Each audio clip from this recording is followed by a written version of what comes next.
Japan കരാറിന്റെ ഭാഗമായി specified skilled worker കാറ്റഗറിയിൽ ജപ്പാനിൽ ജോലി ലഭിച്ച് വരുന്ന മാർച്ച് 3-ാം തീയതി ജപ്പാനിലേക്ക് യാത്ര പുറപ്പെടുന്ന ഷിഫാനയെ അഭിനന്ദിക്കുന്നതിനും അതോടൊപ്പം തന്നെ ഷിഫാനയുടെ ജപ്പാൻ യാത്രകളെ, ആ യാത്രയുടെ വഴികളെ കുറിച്ചും, ആ നാൾവഴികൾ എനിക്ക് നന്നായി അറിയാമെങ്കിൽ പോലും വരുന്ന വിദ്യാർത്ഥികൾക്ക് വേണ്ടി എങ്ങനെ ജപ്പാനിലേക്ക് ഈ സ്പെസിഫൈഡ് സ്കിൽഡ് വർക്കർ കാറ്റഗറിയിൽ പരിശീലനം സിദ്ധിച്ച് ജപ്പാനിലേക്ക് പോകാൻ വേണ്ടി കഴിയും, അതിന്റെ നാൾ വഴികൾ എന്തൊക്കെയാണ് എന്ന് വിദ്യാർത്ഥികൾക്ക് അറിയുന്നതിന് വേണ്ടി ഷിഫാനയോട് ചോദിച്ച് മനസ്സിലാക്കുന്നതിന് വേണ്ടിയിട്ടാണ് നമ്മൾ ഈ സമയം ഉപയോഗപ്പെടുത്തുന്നത്.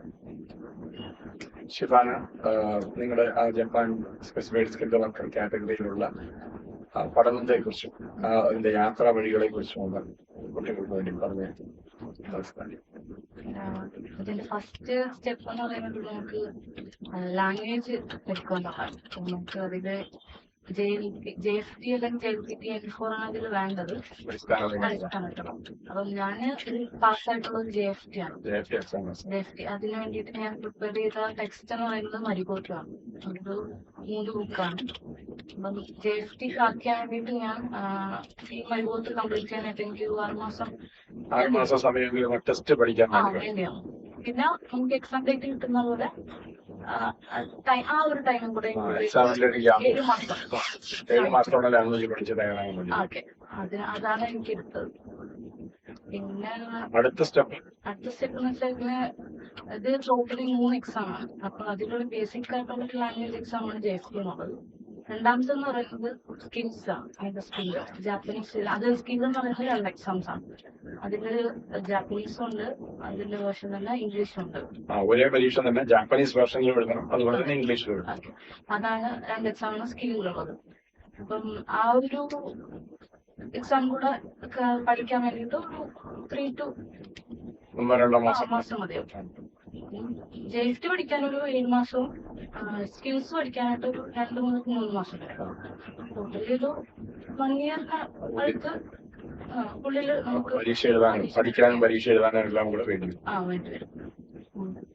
സ്കിൽസിനെ കുറിച്ച് പറയുകയാണെങ്കിൽ JFT-നെ കുറിച്ച് പറയുകയാണെങ്കിൽ JFT-ക്ക് 80% ആണ് പാസിംഗ് സ്കോർ.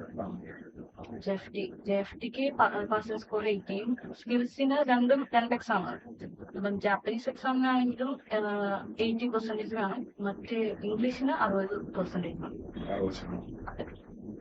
ഷിഫാന നേരത്തെ സൂചിപ്പിച്ചതുപോലെ ജപ്പാൻ യാത്രയുടെ ആദ്യ സ്റ്റെപ്പ് ജപ്പാൻ ലാംഗ്വേജ് പഠിക്കുകയാണ്. ആ ജപ്പാൻ ലാംഗ്വേജ് പഠിക്കുന്നതിൽ തന്നെ 2 രീതിയിൽ പരീക്ഷ എഴുതാം. ഒന്നുകിൽ JFT എഴുതാം, അല്ലെങ്കിൽ JLPT എക്സാമിനേഷൻ എഴുതാം. അത് കഴിഞ്ഞാൽ പിന്നെ സ്കില്ലിന്റെ 2 പരീക്ഷകളാണ്, ഒന്ന് ജപ്പാനീസിലും മറ്റൊന്ന് ഇംഗ്ലീഷിലും. ഇത് പാസ്സായി കഴിഞ്ഞാൽ, ഇത് ഈ കടമകളൊക്കെ കടന്നു കഴിഞ്ഞാൽ അടുത്ത സ്റ്റെപ്പ് ഇന്റർവ്യൂ ആണ് അല്ലേ? ആ ഇന്റർവ്യൂ അറ്റൻഡ് ചെയ്തതിനെ കുറിച്ച് അനുഭവങ്ങളൊന്ന് വിവരിക്കും. തീർച്ചയായും. അപ്പം എനിക്ക് 2 ഇന്റർവ്യൂ ആണ് കിട്ടിയിട്ടുള്ളത്. ആദ്യത്തെ ഇന്റർവ്യൂവിനെ കുറിച്ച് പറയുകയാണെങ്കിൽ ഒരു ടൈം ഡിലേ വന്നതിന്റെ പേരിൽ എനിക്ക് അത് നഷ്ടപ്പെട്ടായിരുന്നു. ഇല്ല, പറ്റിയില്ല. അപ്പം ആ ടൈം ഷാർപ്നെസ് 1 മിനിറ്റ് വൈകിയതിന്റെ പേരിൽ എനിക്കത് നഷ്ടപ്പെട്ടായി. കുട്ടികളോട് പറയാനുള്ളത് ജപ്പാനീസ് ഇന്റർവ്യൂ റൈറ്റ് ടൈമിൽ തന്നെ അതെ, കറക്റ്റ് ടൈമില് ഇച്ചിരി നേരത്തെ കയറിയാലും കുഴപ്പമില്ല, ടൈം ഇത് ഒരു ഷാർപ്പായിരിക്കണം എന്നുള്ളത്. അവര് ഇപ്പം സ്റ്റിൽ വർക്ക് ചെയ്തുകൊണ്ടിരിക്കുകയാണ് ഹോസ്പിറ്റലിൽ. അവരുടെ ലൈഫൊക്കെ അവർ നല്ല ഫീഡ്ബാക്ക് ആണ്.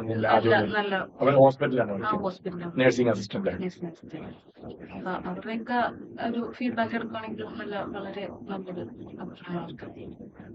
ഈ രണ്ടാമത്തെ ഇന്റർവ്യൂ കുറച്ച് ഡിലേ വന്നിട്ടാണ് കിട്ടിയത്. അതില് നമ്മൾ 5 ഫീമെയിൽ കാൻഡിഡേറ്റ്സ് ആയിരുന്നു ഉണ്ടായിരുന്നത്. അപ്പം നമ്മള് കാഷ്വൽ ആയിട്ടുള്ള സംസാരം കാര്യങ്ങളൊക്കെ നമുക്ക് ആ ഒരു നമ്മുടെ ലാംഗ്വേജ് എത്രത്തോളം ഉണ്ടെന്നുള്ളത് അത്രയും മതി അവർക്ക്. അപ്പം ഞങ്ങൾ 5 പേര് സെലക്ട് ആവുകയും ചെയ്തു. സെലക്ട് ആയി. ഈ 5 പേര് ഒരുമിച്ചാണ് മാർച്ച് 3-ന് പോകാൻ പോകുന്നത്. അതെ, ഞങ്ങൾ 5 പേര് ഒരുമിച്ചാണ് മാർച്ച് 3-ന്. അതെ.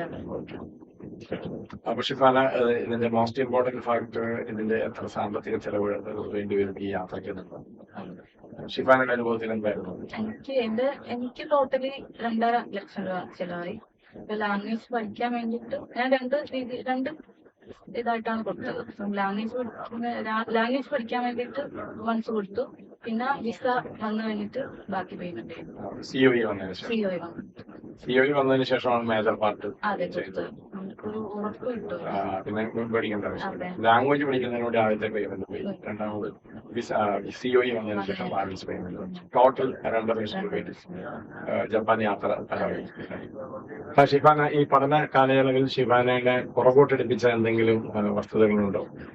എനിക്കറിയാം ഈ ചോദ്യങ്ങൾക്കെല്ലാം ഉത്തരം എനിക്കറിയാവുന്നതാണ്. പക്ഷെ ഇതെല്ലാം ചോദിക്കുന്നത് പുതിയതായി പഠിക്കാൻ വരുന്ന കുട്ടികൾക്ക് അവർക്ക് ഇതിനെക്കുറിച്ച് ഒരു അറിവ് കിട്ടുന്നതിന് വേണ്ടിയിട്ടാണ്. ഞാൻ ഷിഫാനയുടെ ഈ യാത്രയിൽ കൂടെ ഉണ്ടായിരുന്നതുകൊണ്ട് എനിക്ക് ഇതുമായി ബന്ധപ്പെട്ട എല്ലാ കാര്യങ്ങളും ഏകദേശം അറിയാം. പക്ഷെ പഠിക്കാൻ പുതുതായിട്ട് വരുന്ന കുട്ടികൾക്ക് ഇതൊക്കെ ഒരു ഉൾക്കാഴ്ച അവർക്ക് ഇതിനെക്കുറിച്ച് കിട്ടും. എല്ലാവർക്കും ഇതൊക്കെ പ്രതീക്ഷിക്കാൻ പറ്റും. ഇതുകൊണ്ടാണ് ഞാൻ ഈ ഇത്തരത്തിലൊരു ചോദ്യം ചോദിക്കുന്നത്. തീർച്ചയായിട്ടും.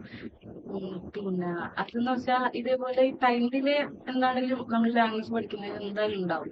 അപ്പൊ അതിന്റെ ഇടക്ക് നമുക്ക് ഏജൻസി കൊള്ളത്തില്ല എന്ന് പറഞ്ഞിട്ടും അതിലൊക്കെ നമുക്ക് ഇതേപോലെ നെഗറ്റീവ്സ് പറയും. അപ്പൊ നമ്മൾ പല ഏജൻസിനെയും വിളിച്ചു ചോദിക്കും.